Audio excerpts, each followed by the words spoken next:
İkinci Göytürk xaqanlığının dağılmasından sonra türklər Doğu və Batı olaraq iki yerə bölündü. Qərbdəki Oğuzlar daha da qərbə köçdü. Oğuz Yablu xaqanlığını qurdu. Başqa türk qövmləri də Avar, Xəzər, Uyğur xaqanlıqlarını qurdular. 840-cı ildə Karluklar Qaraxanlı xaqanlığını qurdular. 934-cü ildə Buğraxan İslamı qəbul etdi və Abdülkərim Satuq Buğraxan oldu. 998-ci ildə Samanilərin əsarətindən qurtulan bir türk kölənin oğlu taxta çıxdı. Mənə xaqan yox, sultan deyin dedi. O göy tanrı üçün yox, İslamı yaymaq üçün savaşırdı. Hər bir dərasına hücum edənləri yerində oturtmaq üçün. 1000-ci ildə Hind diyarına səfərə çıxdı, qalib gəldi. Sonra yenə çıxdı, yenə qalib gəldi. Sonra yenə çıxdı, yenə qələbə çaldı. 1021-də yenə Hindistana getdi. İnsanoğlu quş misalı oradan Rey və Təbəristana qayıtdı.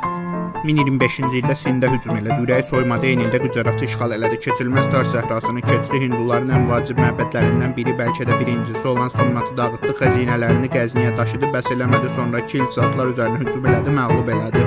Hop, bir oradayız, bir burada qayıtdı. Qaraxanlılar üzərinə hücum elədi. Oradan düşdü, ikinci dəfə Qoru fəth elədi. Qayıtdı, gəldi Rey üzərinə yürüş elədi. Oradan Transaksoniyaya gedirdi ki, bu qədər çox səfərə çıxması ona baha başa gəldi. Alışmadığı iqlimlərdə malariya yoluxdu, o da tuberkuloza çevrildi. Transaksoniya vəzinə Haqqın rəhmətinə getdi. O sarayda oturmayan, istirahət nədir bilməyən, ömrünün böyük bir qismini savaş meydanlarında keçirmiş biri olmaqla yanaşı Firdosiyə Şahnaməni yazdıracaq, Əlbiruniyə ən dəyərli xəzinəm deyəcək, fars qəsidələrinin saray üslubunu zirvəyə çatdırıb bütün qaydaları başdan yazan Ünsurini Məlik Əşşara təyin edəcək, türk qəhrəmanlıqlarını fars zərafəti ilə nəql etdirəcək, Qəznəni şərqin elm mədəniyyət mərkəzi edib, müsəlman şərqin ən dəyərli mirvarisinə çevirəcək qədər də mədəniyyət və incəsənət hamisi idi.